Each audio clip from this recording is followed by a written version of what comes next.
Assalamualaikum warahmatullahi wabarakatuh. Sahabat Kepoin Islam yang beriman, sebelumnya kita telah membahas kisah penyedia minuman bagi jamaah haji, yang mana beliau adalah Al-Abbas ibnu Abdul Muthalib, yang tak lain dan tak bukan adalah paman Rasulullah sendiri. Mulanya beliau berada di barisan kaum kafir Quraisy, hingga pada akhirnya beliau menyatakan masuk kepada Islam dan beriman kepada Allah serta membantu Rasulullah, hingga beliau sendiri selalu membanggakan pamannya tersebut. Kemudian ada kisah sosok seorang sahabat yang dijuluki sebagai lautan ilmu. Siapakah beliau? Simak kisahnya hanya di sini. Sebelum lanjut, jangan lupa like, komen, dan subscribe, dan jangan lupa aktifkan lonceng notifikasinya untuk mendapatkan info dan video terbaru dari channel YouTube Kepoin Islam.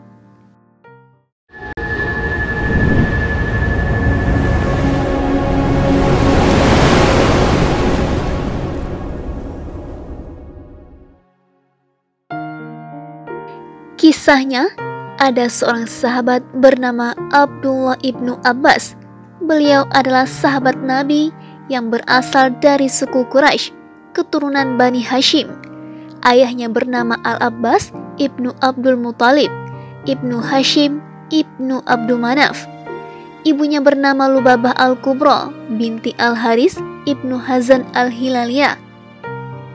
Al-Abbas adalah paman Rasulullah dan kakak sepupu Khalid ibnu Al-Walid. Ia dijuluki Habrul Ummah wa Tarjuman Al-Quran, tinta umat dan penerjemah Al-Quran. Ia juga mendapat gelar Al-Bahru alias Sang Lautan karena keluasan ilmunya. Abdullah ibnu Abbas lahir ketika Rasulullah dan seluruh Bani Hashim diboikot oleh kaum Quraisy. Al-Abbas kecil dibawa kepada Nabi dan beliau memberkahinya dengan ludah beliau. Itu terjadi 3 tahun sebelum hijrah. Imam Al-Hakim mengutip sebuah riwayat dalam kitab Al-Mustadrak bahwa Ibnu Abbas pernah 2 kali melihat malaikat Jibril di sisi Nabi SAW. Imam Tirmizi juga menuturkan riwayat dari Bundar dan Mahmud ibnu Ghahilan dari Abu Muhammad dari Sufyan, dari Laits, dari Abu Jahdam, dari Ibnu Abbas bahwa ia pernah melihat malaikat Jibril 2 kali. Dan 2 kali pula Nabi SAW mendoakannya. Imam Tirmizi meriwayatkan dari Muhammad Bashar, dari Abdul Wahab Al-Thaqafi, dari Khalid Al-Hadza, dari Ikrimah, dari Ibnu Abbas bahwa Rasulullah memeluknya dan beliau berdoa, "Ya Allah, ajarkanlah hikmah kepadanya." Ibnu Abbas telah meriwayatkan hadis Nabi dari Umar, Ali, Abu Dhar, Mu'adz ibnu Jabal, sementara Abdullah ibnu Umar meriwayatkan hadis darinya, juga Anas ibnu Malik, putra Ali ibnu Abdullah ibnu Abbas, saudaranya Katsir ibnu Abbas, Abu Umamah ibnu Sahal ibnu Hanif, Abu Al-Tufail, serta kedua budaknya Ikrimah dan Quraib, Abu Ma'bad Nafis, Atta ibnu Abu Rabah, Mujahid dan Ibnu Mulaika, Sa'id ibnu Al-Musayyab, Al-Qasim ibnu Muhammad, Amr ibnu Dinar, Ubaid ibnu Umair, Ubaidillah ibnu Abdullah ibnu Utbah, Muhammad ibnu Ka'ab, Sulaiman ibnu Yasar, Urwah ibnu Al-Zubair, Taus, Abu Al-Duha, Wahab ibnu Munabbi, dan banyak lagi golongan sahabat maupun tabi'in yang meriwayatkan hadis darinya. Hanasi Al-Qana'i meriwayatkan dari Ibnu Abbas bahwa suatu ketika ia berada di belakang Rasulullah SAW. Kemudian beliau bersabda, "Hai anak muda, aku akan mengajarkan beberapa kalimat. Peliharalah Allah, maka Dia akan memeliharamu. Peliharalah Allah, maka akan kau temukan Dia di hadapanmu.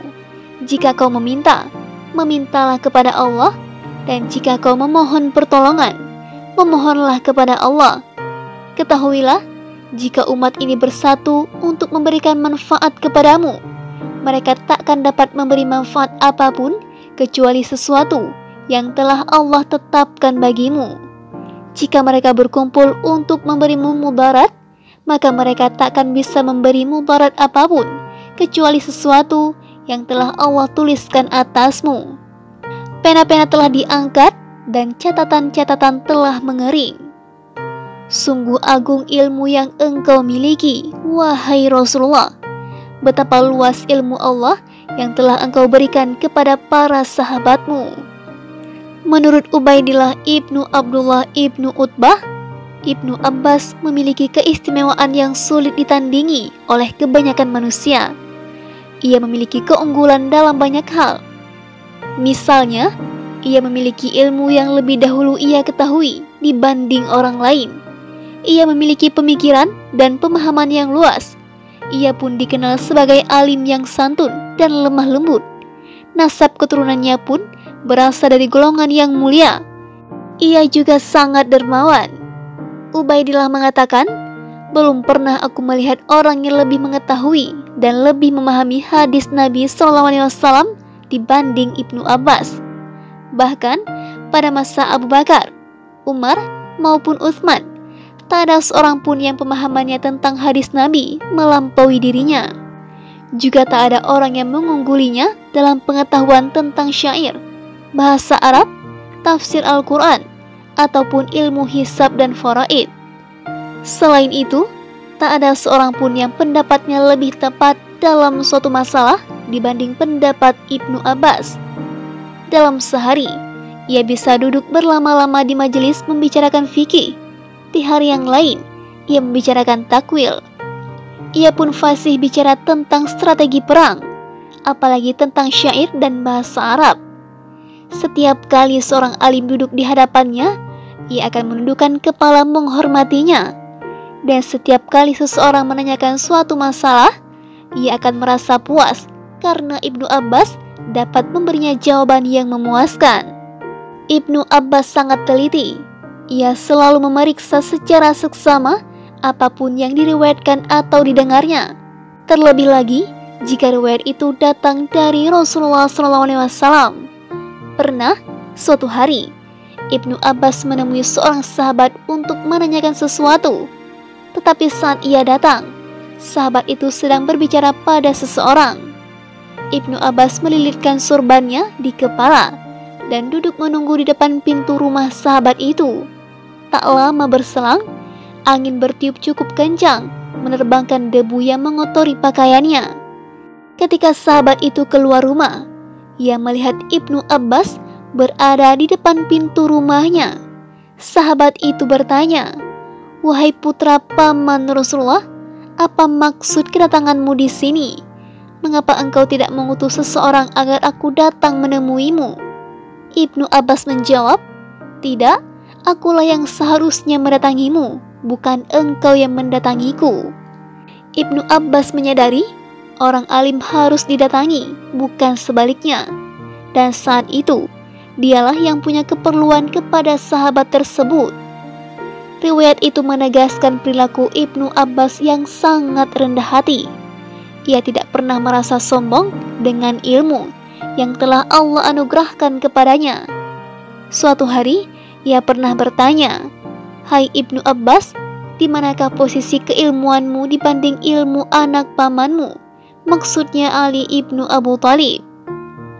Ibnu Abbas menjawab, "Ilmuku dibanding ilmu Ali bagaikan tetes air hujan yang jatuh ke samudra." Sungguh tepat ucapannya itu. Ia benar-benar memahami kekurangan dan kelebihan dirinya sendiri. Ucapannya itu menegaskan bahwa Ali ibnu Abu Thalib jauh lebih berilmu dibandingkan dirinya. Di sisi lain, ucapan itu menunjukkan sifat tawadhu'nya. Umar ibnu Al-Khattab sendiri mengagumi keluasan ilmu dan pengetahuannya. Bahkan, Umar menjuluki Ibnu Abbas sebagai pemuda sepuh atau fata al-kuhul. Umar sering meminta pandangan Ibnu Abbas ketika menghadapi suatu masalah. Jika Ibnu Abbas sedang membaca Al-Quran dan ia memahami satu perkara yang belum dipahami orang lain, ia akan berkata, aku membaca salah satu ayat dari kitab Allah. Aku ingin semua orang mengerti sebagaimana aku memahaminya. Ucapan seperti ini hanya akan keluar dari mulut orang yang benar-benar alim dan jujur.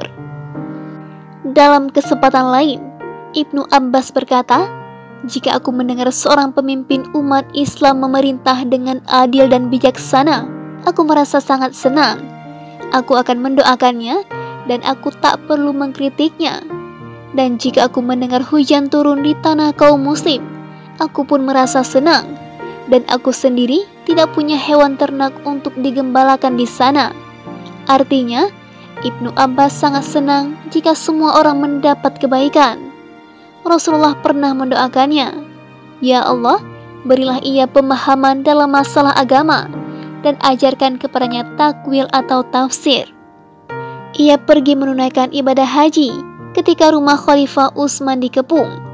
Ketika di ujung usianya mengalami kebutaan, Ibnu Abbas berkata, "Jika Allah mengambil cahayanya dari kedua mataku, maka sesungguhnya pada lisan dan hatiku masih ada cahaya.